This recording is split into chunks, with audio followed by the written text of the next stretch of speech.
don't need that, don't worry. Does anyone have £1 million? Of course you do.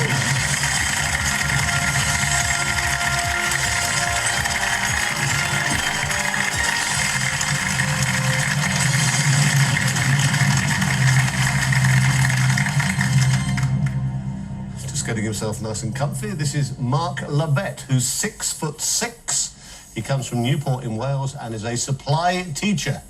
And by the look of him, even the head teachers probably call him Sir. His friend Jane is up there in the audience. However, Mark's keen to point out that he is in fact currently single and wants to see if winning $1 million improves his luck with the ladies.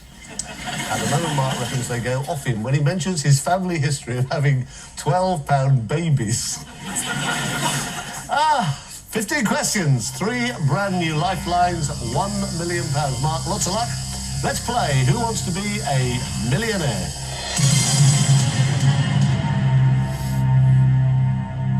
Right, here we go. Question number 1 is for £100. Which of these is a type of biscuit? Congestive, digestive, ingestive, suggestive. A digestive biscuit. Is the right answer, Mark. You got £100.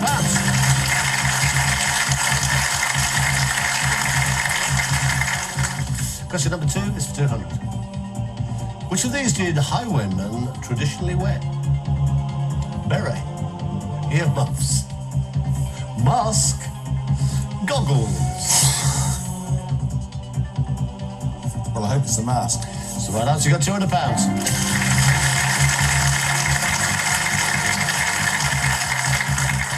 Wouldn't be quite as menacing, would it? Stand and deliver in a beret. Question number 3 for 300. What word is used to describe the rapid, continuous talk of a comedian or a salesman? Batter, clatter, matter, patter. Patter. It's the right answer. You got £300.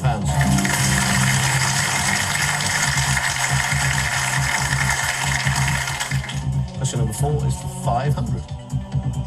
Which celebrity couple first met on the TV show I'm a Celebrity, Get Me Out of Here?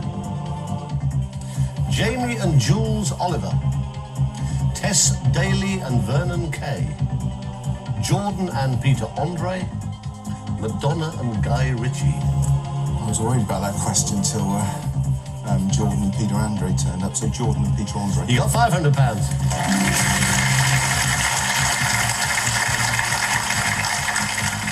Okay, Mark, question number 5 would guarantee you £1,000. You have all 3 lifelines. Here it comes. Which of these creatures is not a quadruped? Cat, crocodile, chameleon, crane. 4, 2. Crane. It's the right answer. You got £1,000.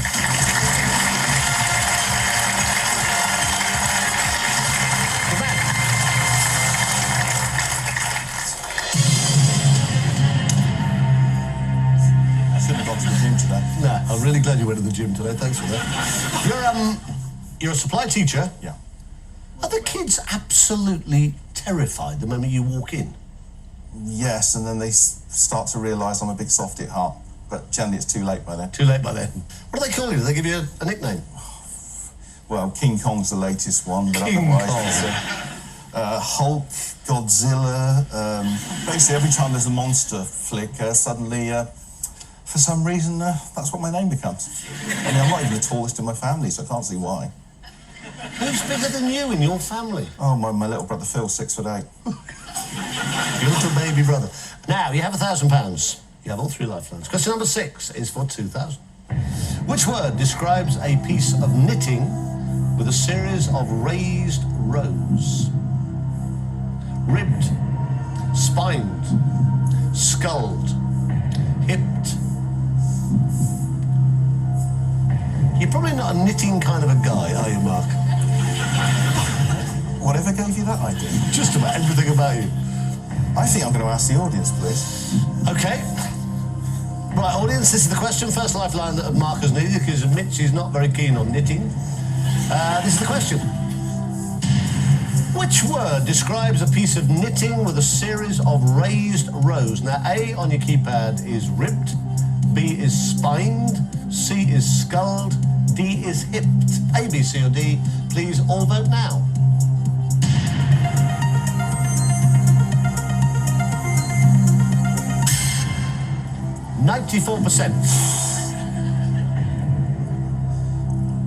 I know it's an early time to use a lifeline, but thank you very much, audience. I would never have known that in a long time. I'll go A, please, ribbed. Final answer. Final answer. It's the right answer. You got £2,000. Very much.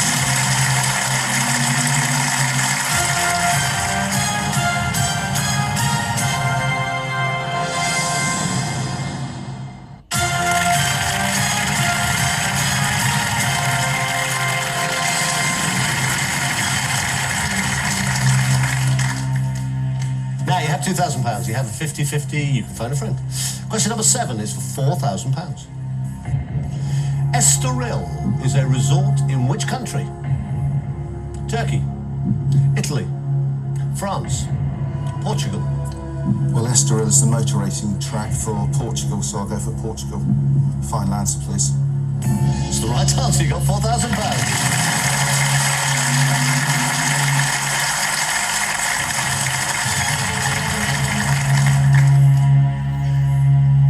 Question number 8 is for 8,000. You still have 2 lifelines. Have a look. Which fruit is the principal ingredient of a traditional tarte tatin? Peach, pineapple, apple, mango. Why are you grinning manically? One topic I didn't want to come up was food and drink.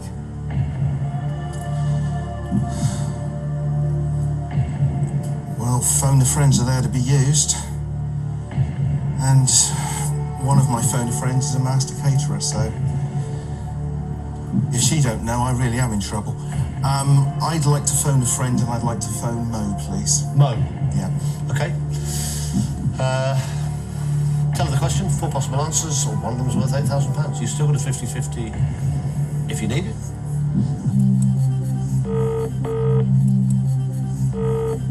Hello? Mo? Yeah? Chris Tarrant, good evening. Hello? Well, you know what we called? I've got Mark here. He's got £4,000. He's stuck on a particular question. There are still 4 right answers. One of them, Mo, is worth £8,000. All right, my darling? Okay. Okay, Mark, fingers crossed, mate. Your time starts now. A tarte tatin is made with which fruit? Peach, pineapple, apple or mango? Apple. Sorry? Apple. Apple. Thank you very much, Mo. You can make me one when I get back. Cheers. You'll be lucky. I'm cheeky. I know. She thinks you're joking. Well, I wonder what you're going to do now, then. Well, Mo is a master caterer. She's done it all her life, so it's a good phone a friend to have in this situation. So I'm going to go for apple, please. Final answer. Final answer. She knows her catering. You just won £8,000, Mark. Labbett.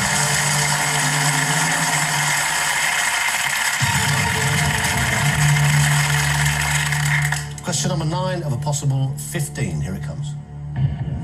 Who played Long John Silver in the film Muppet Treasure Island? Tim Curry, Tim Brooke Taylor, Tim Rice, Tim McInerney.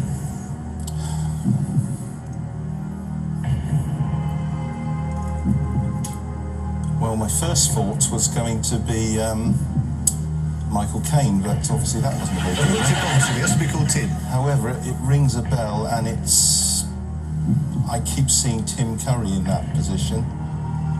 Not Tim Brooke Taylor, not Tim Rice, not Tim McInerney, who I think was he Percy in Blackadder? So I'm going to go for Tim Curry, final answer. It's the right answer. You got £16,000.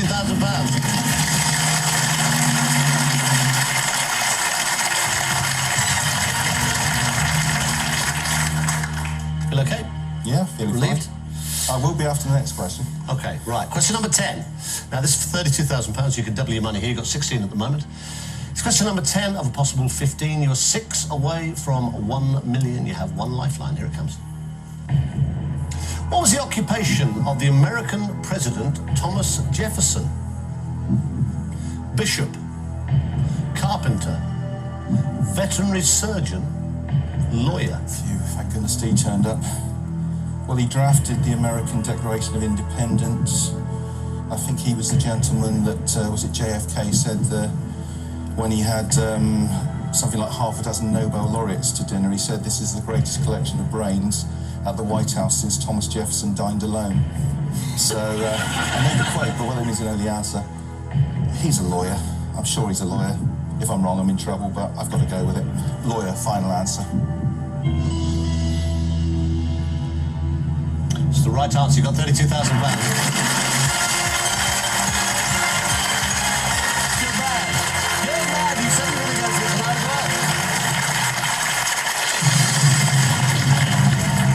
Look at the grin on your face now. £32,000 guaranteed. That's the minimum amount you go back with. Feel good? A lot better. I thought you might. Here, have a look. That's yours. You'll take it? No, you can look after it. Sure. My hand's shaking. The thing I love, you were talking about, because you work as a supply teacher. Yeah.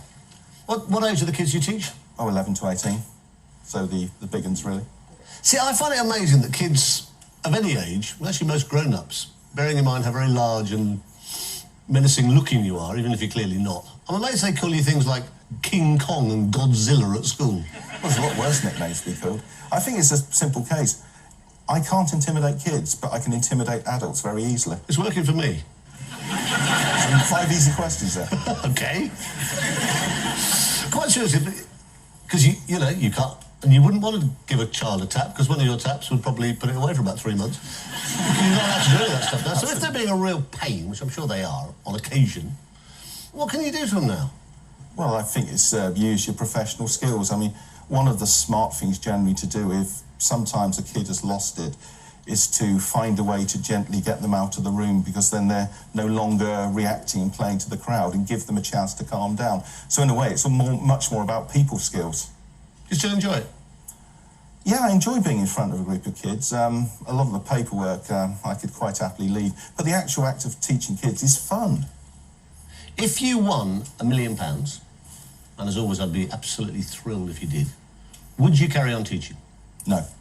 Okay, right. Question number 11 is for £64,000. You have a 50-50. Here it comes.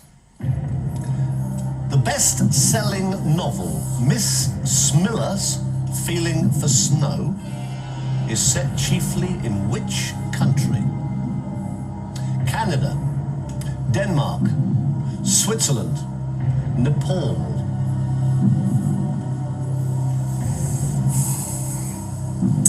I have a phone a friend who would know this answer. It's such a shame I've already used it. I'm going to take a 50-50, please. Okay. Right, computer, take away 2 random wrong answers. Leave mark the right answer and the one remaining wrong answer. You ever heard of it? Nope. Nope. Makes it very easy. Well, you got £32,000. You can't lose unless you might as well play it. You know that one of them is worth £64,000. The best-selling novel, Miss Smiller's Feeling for Snow, is set chiefly in which country? Canada or Denmark?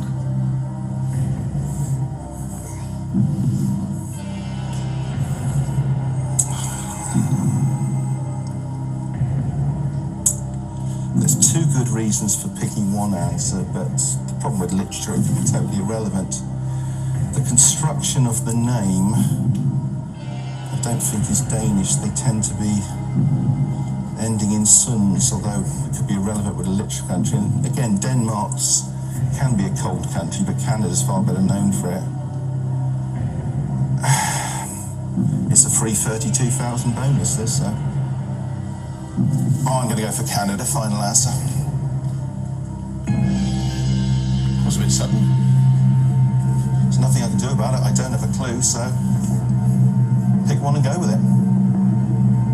You had £32,000. You still got £32,000. The right answer is Denmark. I'm really sorry. You're such a nice boy. Sorry, mate. Okay. I could have sat there all night and I wouldn't know the answer, so it's just a guess. Having said that, this is really not a bad night's work. Have a look. That's what you've done. This guy goes away with £32,000.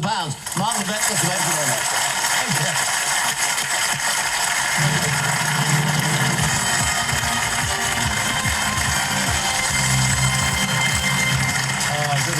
figure, Mark Labbett, goes home to Wales with £32,000, and if he's teaching on Monday morning, I wonder what the kids will be calling him now.